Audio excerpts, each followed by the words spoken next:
Hey guys, Cece back with another video, and today's video is featuring a special guest. Oh, you so ugly. Why you do that? That's me. That's what I do. Get on my nerves. Anyway, today's video is featuring my husband, and we are going to talk to you guys about some budgeting tips and how we've been able to save so much money in 2017. So if you have not done so already, make sure you go ahead and click that subscribe button. You never want to miss a single upload, so click that subscribe button down below. It's the first line in my description box, and it's also the big red button down there. You guys see it? Go ahead and click it, and also click the little bell next to it so you can be notified for all of my future videos. And then on top of that, if you like budget videos and couples videos, make sure you give this video a big thumbs up. If y'all want to see more other videos, give this video a thumbs up for us. I get a lot of thumbs ups, but I don't be on here like that. What's wrong with you? What are you talking about? I'm just saying. When they watch, they be like, where why he did at? you put on this jacket? Why are you worried about what I'm recording in? Why did you put on this jacket? Why are you worried about what I'm recording in? I just noticed. Why you got your shirt unbuttoned? My shirt ain't unbuttoned. Trying to show all of your cleavage off to the YouTubers and... Anyway, let's jump right into it. Alright, so if you guys have not seen, I guess, part 1 of this video, then I will link it right up there by his head. It's gonna be linked. They usually come up over here. It's over there. It's over there. It's all I do this all the time. It's over there. But do you watch it? Yeah, and when I do this, it's over there. It's a little eye that pop up. And it's over here. When I'm looking at the screen. Oh no, it's not. Okay. You just think it is because the camera back. Well, whatever. I know. Okay. Anyway. So again, if you have not seen part 1 of this video, click the eye right up there and I will go ahead and link it for you. So I'll just give you a quick overview. In that video, we talk about how we were able to save a substantial amount of money in about 6 months time. We were able to save around 10 grand. And literally 2 years ago, we had like $0 in the bank. In our savings account, I should say. Like 0. It wasn't 0. It was very close. Yeah, 100. 200. It was very close, okay? We had to really teach ourselves about savings and educate ourselves about just things that are very important to elevating us to where we want to go, and that includes our finances. So this year, we've been able to save even more money. We have been able to save about $25K in the year 2017. I attribute all of that to honestly just being disciplined and following these tips that we are going to talk about today. So in that last video, we really talked about basically little things on how we were able to cut back and really save that money. This video is more so tips and tricks on how to manage money together. So your financial communication, how good you are with that. I think that plays a huge part in being able to save so much money because we're able to talk and be on the same page when it comes to purchases and bills and things like that. Alright, so tip number 1. You want to get started? Is be open and honest. I think being open and honest is everything from, just spending habits when you come into a relationship or when you in a marriage. Just being open and honest about the things that you're buying, regular things like your mom hitting you up and every month you're giving your mama $100 or you're giving the church, you tie into your church or or you may not be telling the other person that, you buying all this stuff, but it come up on a credit card bill. They're going to eventually find this stuff out because you got to pay for that credit card bill in some way. So you need to be open and honest about the stuff that you're spending and buying things and paying for.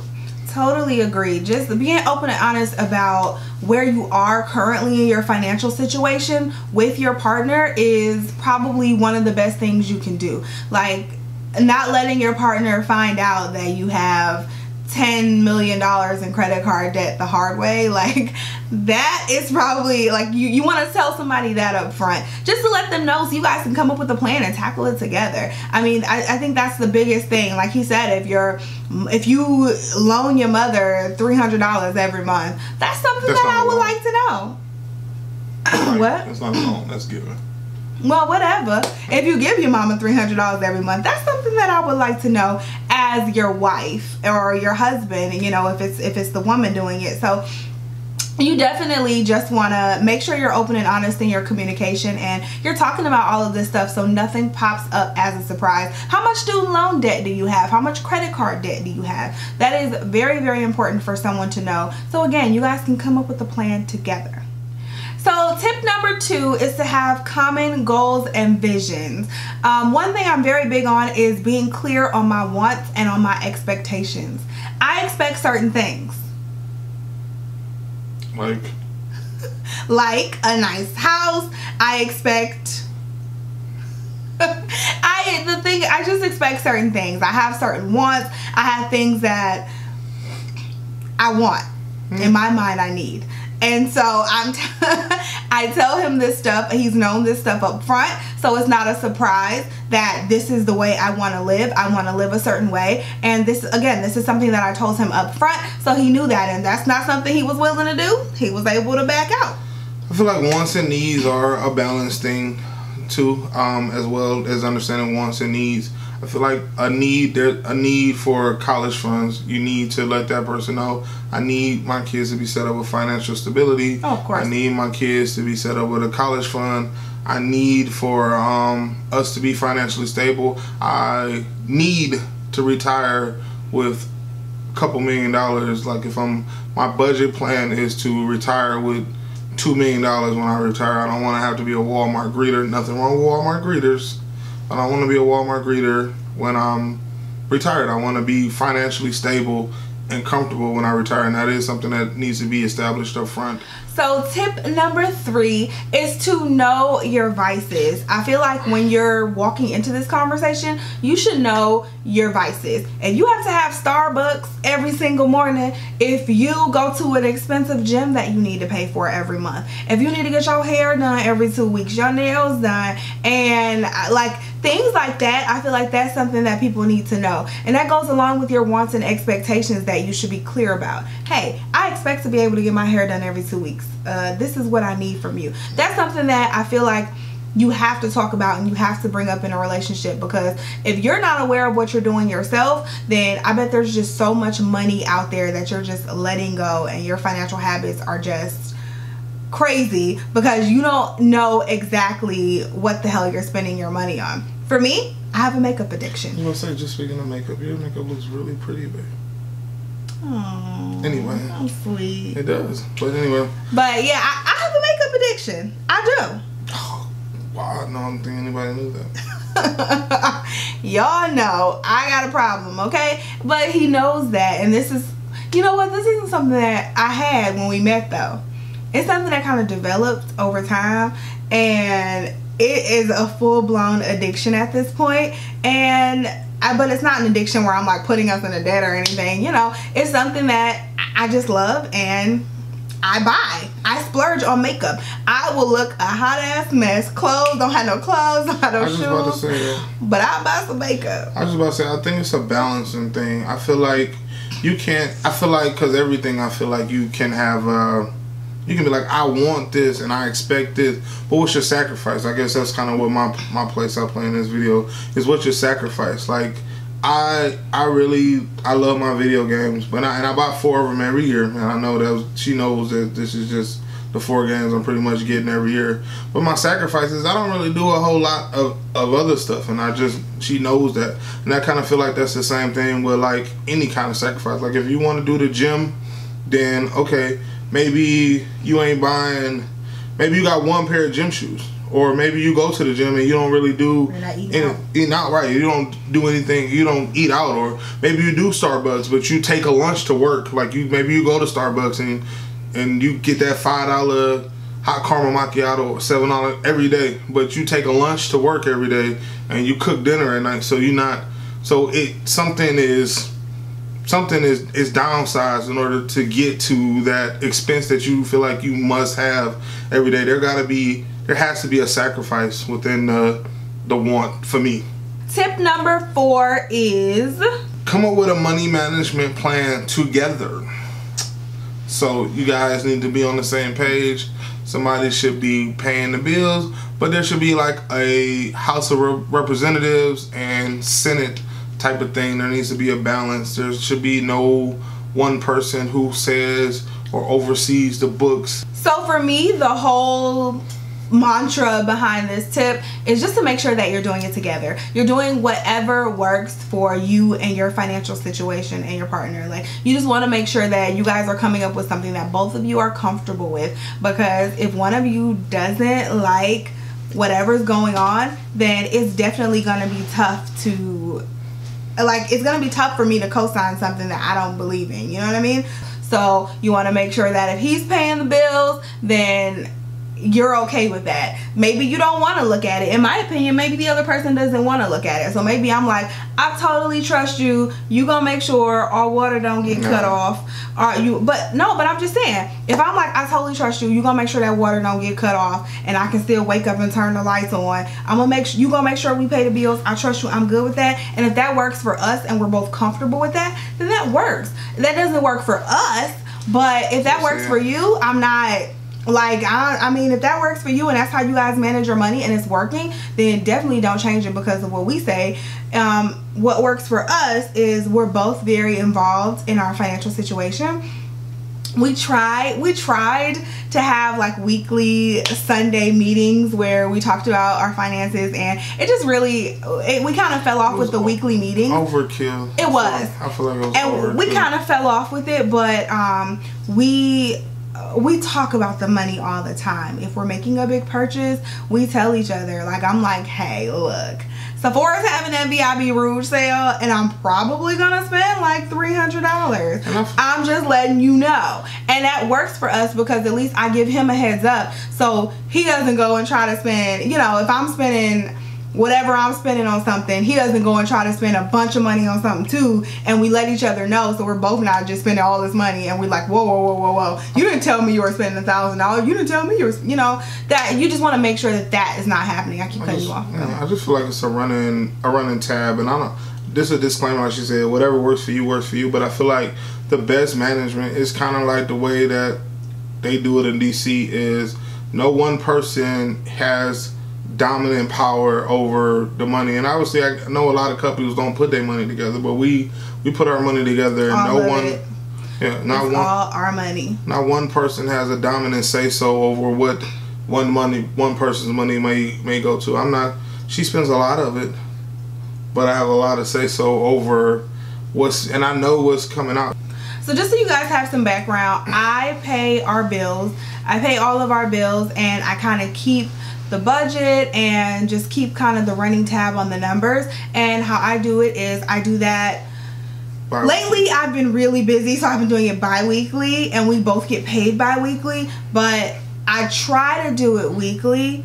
And so I mean, I don't know, I've just been really busy lately, but I send it out to him every week, and he looks at it and he goes, hey, you know what, you forgot this, or you know, you didn't put this on there, what about this, why aren't we paying this week? And he just asks questions about it and picks it apart, and then, you know, we talk about those things, and if something needs to be added, I add it into the budget. If something needs to be taken away, we take it out of the budget, and that's how it goes. And we kind of do it together. I do kind of the background legwork, and then I send it to him, he picks it apart again, and then we kind of go from there. So that's how we do it. And all of our money, we have a checking and a savings, and all of our money goes into a single account, like he said, no one person, like it's our money. So when he become a millionaire, honey, that's our money, all right, going into that same damn account, okay?